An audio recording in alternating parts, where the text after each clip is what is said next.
है ना, भस्म करून टाकता आपलं काहीच होत नाही म्हणे. बाबाला जेव घालायचं, बाबा खुश होतो आणि बाबाला तिकडे पेटवायचं. खरंय की नाही? तिथं जाऊन जेवा तुम्ही, आणि त्याच्याकडे जेवायला नसले की बाबा श्राप देऊन टाकतो. दुर्वासरूचे आपल्याला मारायचीच गरज नाही म्हणे. कसा कसा उपयोग करून घेता लोक. बाबा लोकांचाही करून घेता. पाहिलं ना शकुनीने कसा उपयोग करून घेतला.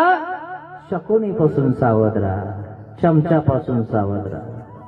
कराय का नाही?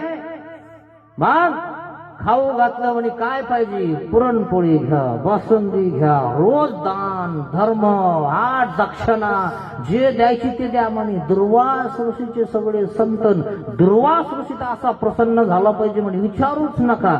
आणि 4 महिन्याची चातुर्मास दिलेली आहे. 4 महिन्याचा त्यांचा आश्रम त्या ठिकाणी आणलेला आहे. रोज खा म्हणे, जे पाहिजे ते. दान देताना 2 हातांनी देतात, हिरे माणिक मोती.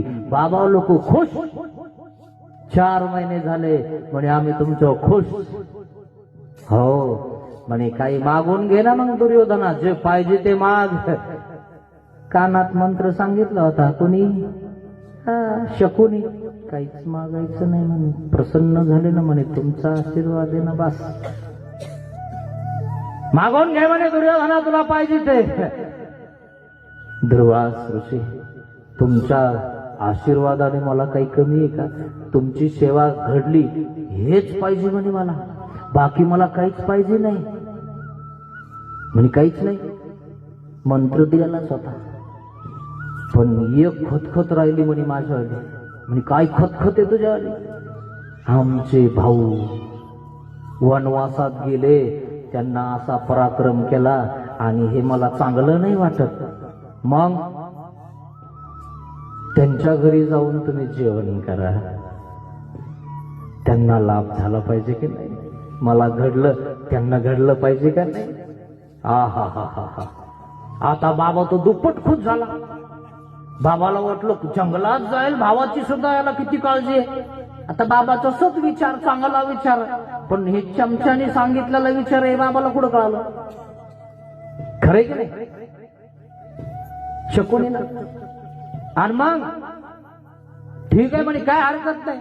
गेले ना जंगलात, आणि जंगलात गेल्यानंतर तो ताफा त्यांचा सोबत ऋषींचा.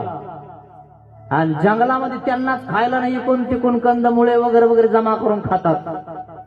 आणि हा ऋषींचा ताफा तिथं पोहोचला.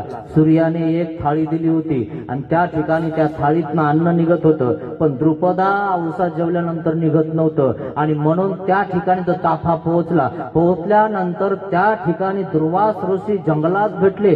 धर्मराजाने त्या ठिकाणी नमस्कार केला. ऋषीवर, आपल्या पद पावलाने आमच्यावाल्या झोपडीला पावन करा.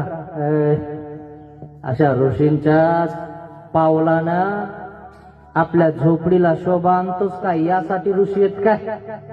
जर तो कोणती पुत्र नसताना आता शाप देऊन टाकला असता. म्हणे काय म्हणायचं, पवित्र करा. शोभा नाही. आणि का शोभा देणार आहेत काय? आम्हाला का फुलं म्हणून लटकतो काय त्या दरुजाला? त्याचा अर्थ असा होतो. म्हणून तो तसा बोलला. म्हणे ऋषीवर तुम्ही म्हणता तसं, तुमचे पाय आमच्या घराला लावा, पवित्र करा आमची झोपडी. ठीक आहे म्हणे, आम्हाला भोजन पाहिजे. भोजन